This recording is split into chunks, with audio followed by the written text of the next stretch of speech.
We come to this session after those introductory remarks, and as mentioned earlier, these are good examples, and I think each of the ministers and Your Excellency shared a really interesting initiative that's going on right now. As you know, our interest is also in the future and in enhancing this field of intercultural and interreligious education.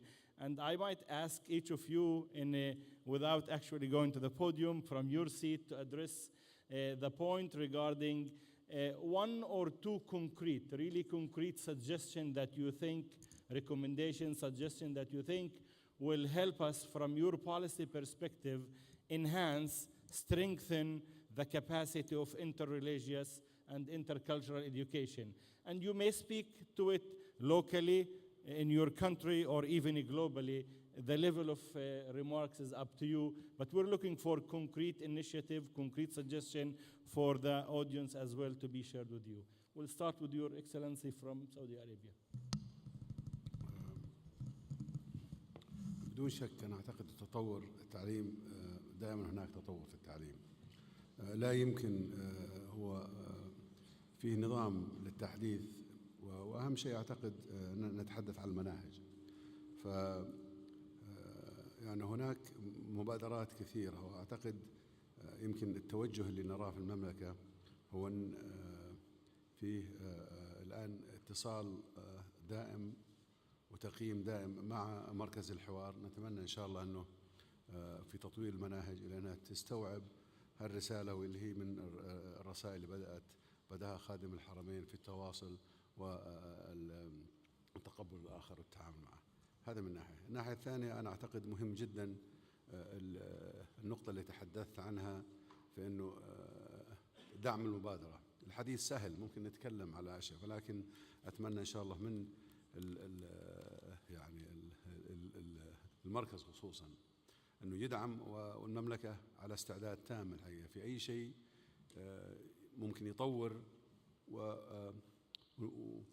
ونتمنى أن يكون هناك خطوات ملموسة الحقيقة بالنسبة لتوصيل هالرسالة والتواصل والوصول إلى عامل مشترك الحقيقة اللي نقدر نقدمه مستقبل أبنائنا وبناتنا. التعليم هي قضية مستمرة، ودائما هناك تحديث وتطوير، ولكن يجب أن يكون هناك الحقيقة يعني مبادرة ودعم ومتابعة لتنفيذ الخطوات.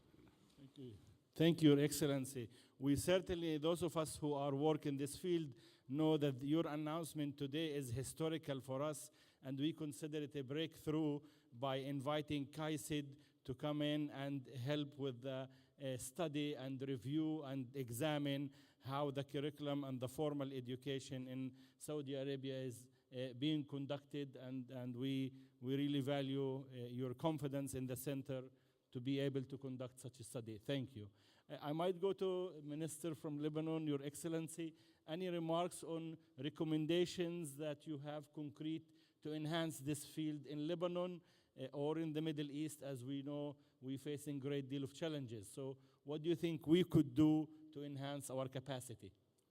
Well, in school, where education and learning can actively influence convictions and positive orientations among learners, control and guide their practices, curricular objectives should focus on allowing the learner to do several things.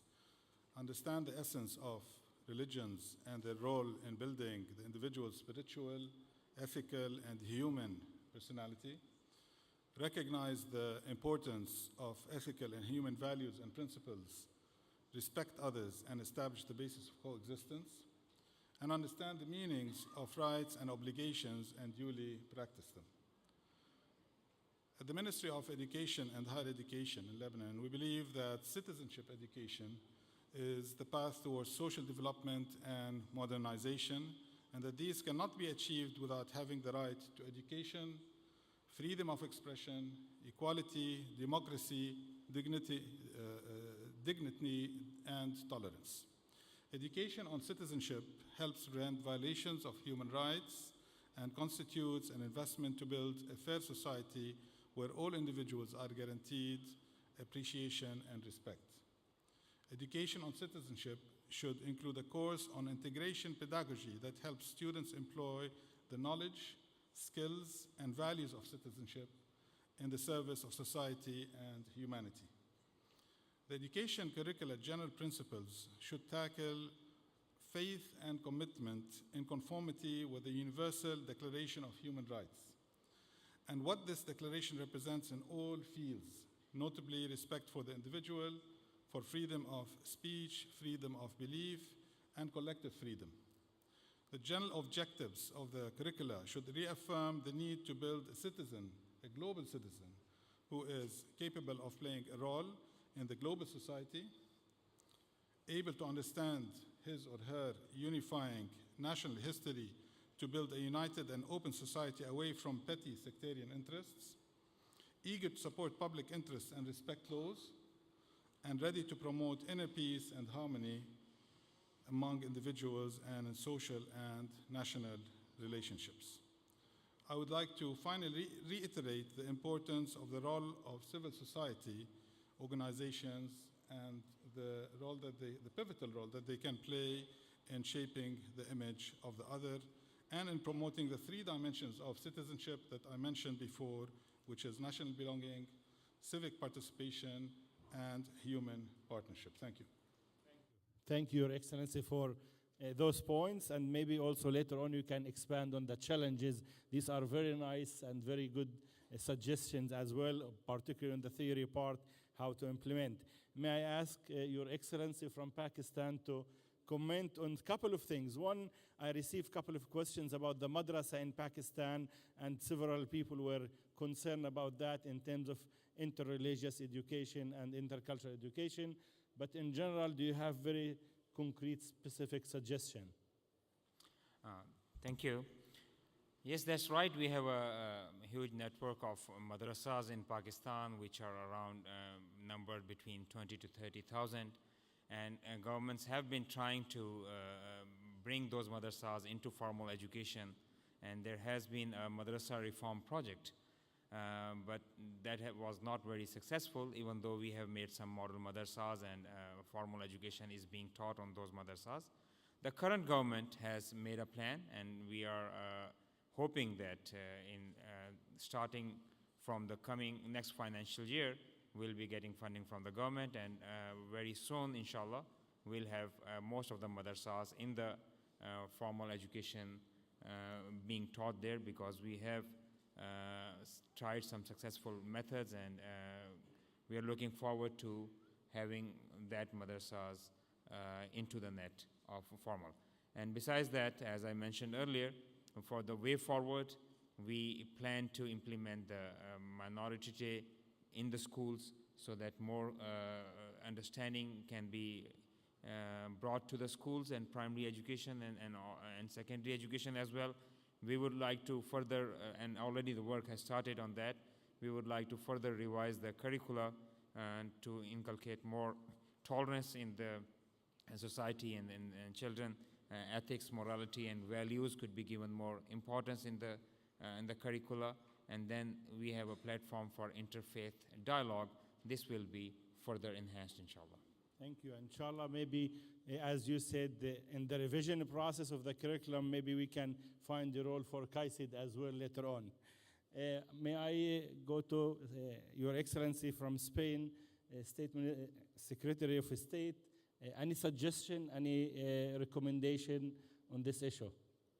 Well, I would summarize a little bit what we have been saying until now. I think I would say three things are very important: education, media, and we should take a lot of care of the cyberspace, of internet.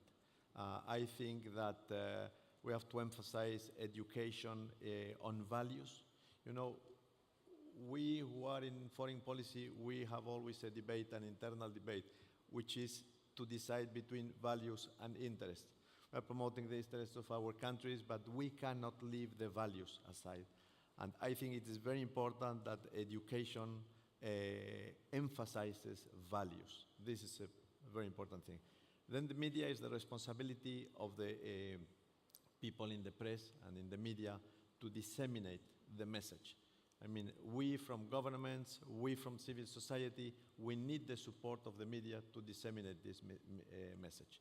And cyberspace is useful to know. It is a tool for education, but it is a tool to disseminate this message. So every investment that we do in internet, in good web pages, in good messages through the internet, through the cyberspace, is a good investment. I would say the three things: education, media, and cyberspace. Thank you, Your Excellency. Few words from the Secretary General of Austria. Thank you very much. We speak a lot today about globalization, but I mean, in fact, this world is more diverse and more fractured and more sectorial perhaps than it ever was before. And so we have very much to focus, and I think this is a brilliant aim of this center here on the intercultural and on the religious relation. It is said also in the ministerial statement here, and it was said a couple of times today, we need to promote the respect for the other, and it needs education in culture, in religions, and an education that makes us able to dialogize. Otherwise, we will not be able to live in this modern and globalized world. We need it also for our societies. We can see what happens if societies are not inclusive, if societies are falling apart. We see this in our neighborhood, in the European neighborhood. We can see it in the Mediterranean. We can even see it in Europe herself. I think this is the ideal aim, that we promote this education, that we foster the respect, and I think we have a wonderful chance and a wonderful opportunity to teach the youth. I think it's the young generation especially that we have to address, and to promote education in achieving a better understanding, and especially in the sector of youth. Thank you very much. Thank you. Thank you very much. Your Excellency, from the Ministry of Integration, any words about enhancing this field, this area? So it works, okay. So now we listened to the speakers and heard that every country has to deal with a diversity, but not only country, also everybody in his job or in his social life. And how can we learn to deal with diversity? I think the best way is, as I already said, to implement it in the educational systems. In the kindergarten, start early, kindergarten or school. We have to train the trainers. We need more trainers and more social workers and pedagogues with social competence or also intercultural competence. And then we can give the children a better education. And as I already said, school is the only place where we reach the children and their families. Tolerance education might be useful. Ethics might be useful. Projects against discrimination might be useful, because discrimination is something everybody has experienced somehow in his life. And for the minorities or minority groups, participation is essential. If they don't participate in social life or in politics, in media, how can they explain themselves? And how can we learn about them? How can they fight for their own rights? How can they fight for human rights, for women's rights? So I think we have to start there, and this means that the migrant communities in Germany or in Austria or somewhere else, they have to learn the language of the country they live, because if they don't learn and speak the language, they're speechless and they can't explain themselves. This is very important, I guess. Thank you. Thank you for being concrete on that. Thank you again.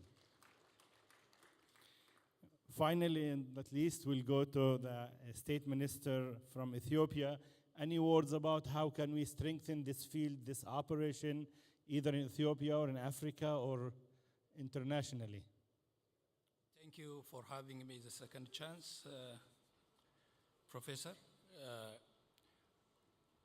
It will not be easy to suggest a solution because of the world is not the same status. Some are poor, some are middle income, some are well developed. So there will not be a one-size-fits-all solution. In fact, we can say that delivering a quality of education is a universally accepted solution. There is no question about it. But when I consider my country and my continent, the democratization process is very vital, accommodating the differences in a civilized manner. Culture of democracy, improving and building culture of democracy will be very important in our side. Eradicating poverty and backwardness is also very important in our side. And lastly, I have to say, if it is important, in my speech I said there is an Interreligious Council of Ethiopia. Almost all religions are a member. These religions have prepared a same guideline of peace building. According to that guideline, every religion, for example, if it is Islam, in the Jummah on Friday, they will teach that peace culture in their own religion. If it is Christian, in Sunday or in Saturday also. So we have agreed in doing that. This might be helpful. So the establishing, supporting these independent interreligious councils may help in improving interreligious council also. Thank you so much. Thank you. Thank you, Your Excellency, for the points. I think you would agree with me that by the end of this panel, after an hour and 25 minutes, that definitely there is no one solution, but there is the will and the rich experiences that were shared here. So please join me here in thanking all our honorable guests as well as excellencies for their both willing to share these policies and also for, in some cases, suggesting really new initiative to be followed up.